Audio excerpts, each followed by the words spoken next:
Business reformer award లభించిందండి. దీని గురించి మీరు ఎలా ఫీల్ అవుతున్నారు?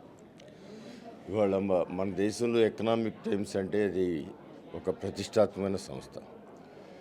ఆ సంస్థ ఈరోజు నారా చంద్రబాబు నాయుడు గారిని business reformer of the year అని చెప్పి ఒక ప్రతిష్టాత్మక అవార్డు ఇవ్వటం అనేది చాలా ఆనందదాయకం. ఇది ఒక ఆయన దగ్గర పనిచేసే ఒక కార్యకర్తగానే కాకుండా ఆంధ్ర రాష్ట్రానికి ఈ ప్రతిష్ట ఆంధ్ర రాష్ట్రానికి పెరిగిందని నేను అనుకుంటాను. ఎందుకంటే ఆయన నారా చంద్రబాబు నాయుడు గారు ఆ రోజున ముఖ్యమంత్రి అయిన తొలి రోజుల్లోనే విద్యుత్ ఉత్పత్తిలోనూ డిమాండ్లోనూ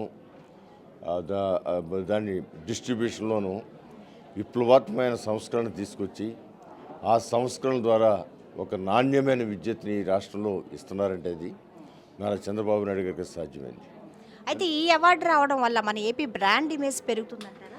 గ్యారంటీ కాదండి. ఇవాళ నారా చంద్రబాబు నాయుడు గారు అంటేనే ఒక బ్రాండ్ ఇమేజ్ రాష్ట్రానికి. ఇవాళ కాదు, మిగతా అన్ని నాలుగు పర్యాయాలే ముఖ్యమంత్రి అయినా ఎప్పుడు కూడా నిరంతరం హైదరాబాద్ నగరం ఒకసారి చూసుకుంటే చాలా ఆయన ఇమేజ్. అందువల్ల అలాంటి వ్యక్తికి అలాంటి అవార్డు ఇవ్వటం ఆ సంస్థకు కూడా ఒక హుందాతనం. సరైన వ్యక్తిని ఎంపిక చేయటం, మేమందరం కూడా ఆయన అనుచరులుగా ఆయన దగ్గర కార్యకర్తలుగా పనిచేసిన మందరం కూడా చాలా ఆనందపడుతున్నాం. ఇది రాష్ట్రానికి వచ్చిన అరుదైన ఘనతని ఫీల్ అవుతున్నాం.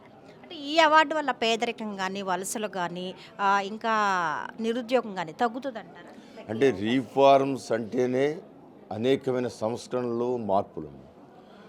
ఇప్పుడు మనకు ఒకప్పుడు విద్యుత్ రోజు 2 గంటలు 3 గంటలు కూడా ఉండేది కాదు.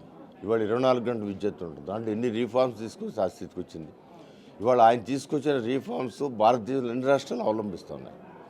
అందువలన ఆయన ఏది చేసినా కూడా అది ఫలితాలని చూపించే కార్యక్రమం. ఆ ఫలితాల ద్వారా లాభం పొందేది వాళ్ళ పేదరికం నుంచి ప్రతి ఒక్క కుటుంబాన్ని బయటికి తీసుకురావాలన్న ఆలోచనతో అనేక రీఫార్మ్స్ తీసుకొస్తా ఉన్నారు.